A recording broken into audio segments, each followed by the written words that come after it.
Chapter 2. A New Beginning. Kaizen woke with a start, his eyes snapping open to an unfamiliar ceiling. The harsh, cold shadows of his previous life were gone. Instead, he found himself in a small, brightly lit room. The walls were a soft shade of cream, soothing and warm, a stark contrast to the darkness he had known. Morning sunlight filtered through a thin, white curtain, casting delicate patterns on the wooden floor. He lay on a simple futon, covered with a thin blanket that felt foreign against his skin. For a moment, disorientation gripped him. The last thing he remembered was the chaos of his final mission, the blinding pain of a crossbow bolt piercing his side, and then nothing. Now, he was here, in this new place, reborn. Sitting up, Kaizen took stock of his surroundings. The room was sparsely furnished, functional yet homely. To his left was a small wooden table, its surface bare except for a folded piece of paper and a stub of a pencil. Opposite the table stood a chest for clothes, its surface worn but clean. On the other side of the room, a shelf held a few children's books and toys, simple items that spoke of a childhood far different from his own. He shifted slightly, feeling the unfamiliar weight and dimensions of his new body. Everything felt different, smaller, weaker. He looked down at his hands and saw pudgy, childlike fingers instead of the calloused, deadly hands he was used to. Panic surged through him, a primal response to the sudden, inexplicable change. His heart raced, and for a brief moment he felt trapped within this frail body. But Kaizen had been trained to control his emotions, to remain calm in the face of chaos. He closed his eyes, taking slow, deep breaths. Each inhalation brought clarity, each exhalation dispelled the panic. He focused on the present, grounding himself in the here and now. This was a new chance, a new life, and he needed to understand it fully. Opening his eyes again, Kaizen examined the room with a more analytical gaze. The ceiling beams were sturdy, the walls well constructed, details he noted out of habit. He listened carefully, hearing the distant sounds of children playing, birds chirping, and the muffled chatter of caretakers. These sounds were unfamiliar but not unwelcome. They hinted at a life of community and peace, so different from his solitary, violent past. Kaizen rose from the futon, his movements slow and deliberate as he adjusted to his smaller frame. He walked to the window, pushing the curtain aside to look outside. A village stretched out before him, a vibrant community filled with life. Children ran through the streets, their laughter echoing in the morning air. Adults moved with purpose, attending to their daily tasks. Shinobi, identifiable by their headbands, leaped across rooftops, their movements fluid and precise. This place seems so primitive, and what is with those people being able to effortlessly jump rooftop to rooftop? I considered myself at the very limit of human capabilities, and even I struggled to clear such gaps, without significant effort. No, that can't be right. I recognize their uniforms now. They look to be the same as the Shinobi uniforms in that Naruto manga. If that's the case, then I have a lot more questions now. How would this even be possible?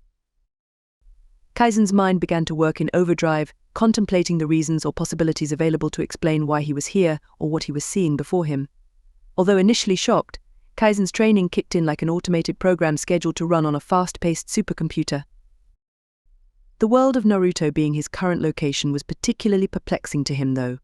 He read through the manga and its associated works in his previous life just to kill time and possibly gain inspiration for any new techniques or methods.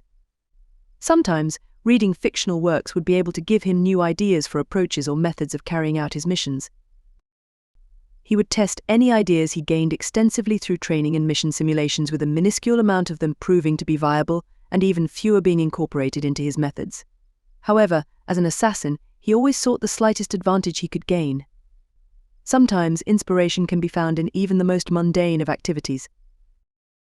Getting back to his current situation, this world was different from anything he had known in real life, yet it held promise. Kaizen's sharp mind began to formulate a plan. He needed to learn about this village, its people, and the skills unique to this world. He needed to adapt and grow, to turn this new life into an opportunity.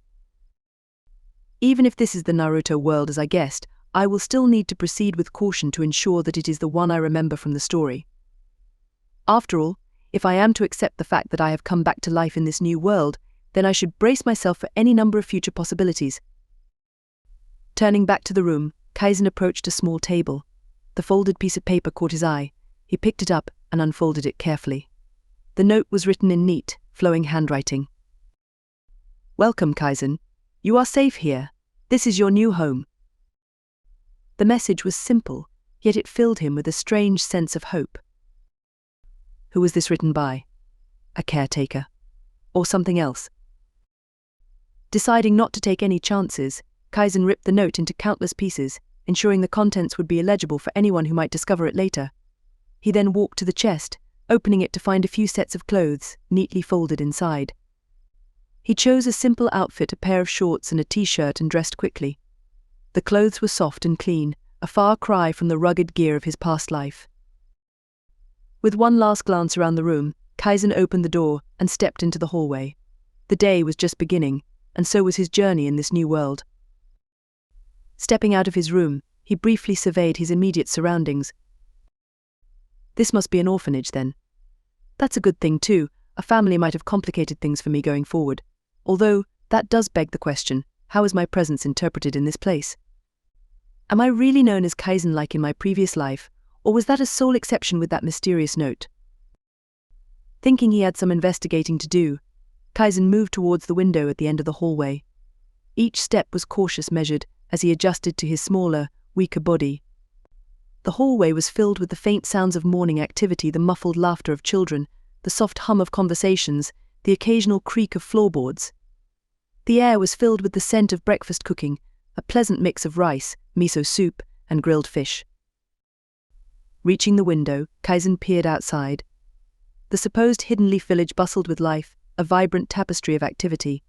He saw children playing in the streets, their laughter ringing clear and bright. Adults walked with purpose, heading to their daily tasks, while shopkeepers opened their stalls, greeting early customers with friendly smiles. Shinobi, identifiable by their headbands, carried out their activities with an effortless grace. It was a far cry from the world of shadows and silent kills he had known. Here, life seemed rich, full of warmth and community. Kaizen's mind quickly shifted gears, recognizing the need to understand this new world. He turned back to his immediate surroundings, the hallway of the orphanage, and continued his exploration. The walls were adorned with simple decorations, drawings by the children, colorful paper crafts, and motivational posters. Everything was designed to create a sense of comfort and belonging, a stark contrast to the cold, sterile environments he had known. He found a small bathroom and stepped inside, closing the door behind him. The bathroom was modest, with a single sink, a toilet, and a mirror hanging above the sink. He approached the mirror, his eyes scanning the reflection. Staring back at him was the face of a 4-year-old boy with dark, inky black hair and deep blue eyes. His sharp features, now softened by youth, still carried an intensity that belied his age. Accepting his new appearance, he ran a hand through his tousled hair and adjusted his clothes, noting how they fit comfortably, unlike the restrictive gear he once wore. Kaizen turned on the faucet, letting the cool water run over his hands. The sensation grounded him, reminding him of the reality of his situation. This did not appear to be a dream or an illusion. He had truly been reborn, and this body, this face, was his new reality.